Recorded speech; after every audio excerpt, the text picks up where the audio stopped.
Ready to move in premium triplex villas at Bachapalli APR Projects. మరి మన నాగర్ కర్నూలు మన మహబూబ్ నగర్ గెలవాలనా లేదా?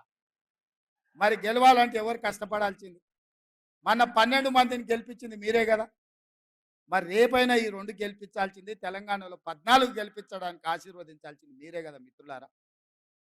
ఇవాళ నేను ఒక్కటే మాట చెప్పదలుచు, 94 నుంచి 2004 వరకు తెలుగుదేశం పార్టీ అధికారంలో ఉంది. 2004 నుంచి 2014 వరకు డాక్టర్ వైఎస్ రాజశేఖర రెడ్డి గారి నేతృత్వంలో కాంగ్రెస్ అధికారంలో ఉంది. 2014 నుంచి 2024 వరకు చంద్రశేఖరరావు టీఆర్ఎస్ పార్టీ అధికారంలో ఉంది.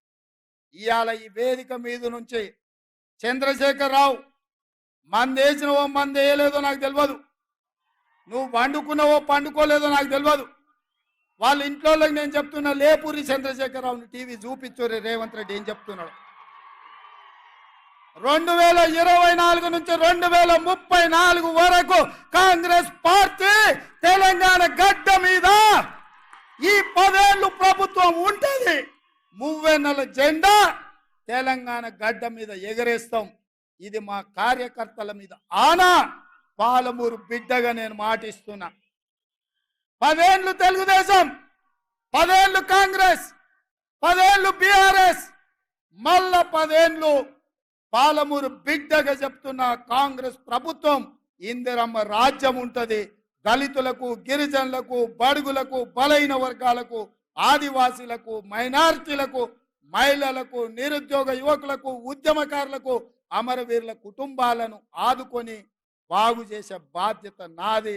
పాలమూరులో ప్రతి ఎకరాకు నీళ్ళిచ్చే బాధ్యత నాది.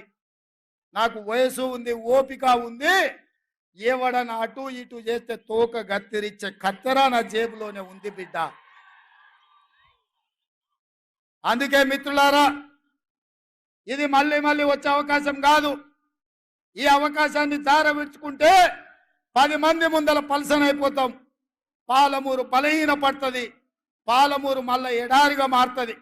అందుకే పార్టీలకు అతీతంగా, ప్రాంతాలకు అతీతంగా ఇవాళ జెండాలు ఎజెండాలు కాదు, ఈ పాలమూరు బిడ్డ బలపడాలి, జాతీయ స్థాయిలో గుర్తింపు రావాలి అంటే ఈ నల్గొండ జిల్లా నుంచి మొదలు పెడితే అది ఖమ్మం కావచ్చు, ఆదిలాబాద్ కావచ్చు, వరంగల్ కావచ్చు, మెదక్ కావచ్చు, నిజామాబాద్ కావచ్చు, రంగారెడ్డి కావచ్చు, హైదరాబాద్ కావచ్చు, నా పాలమూరు గడ్డ కావచ్చు, 14 పార్లమెంటు సీట్లు గెలవాలి.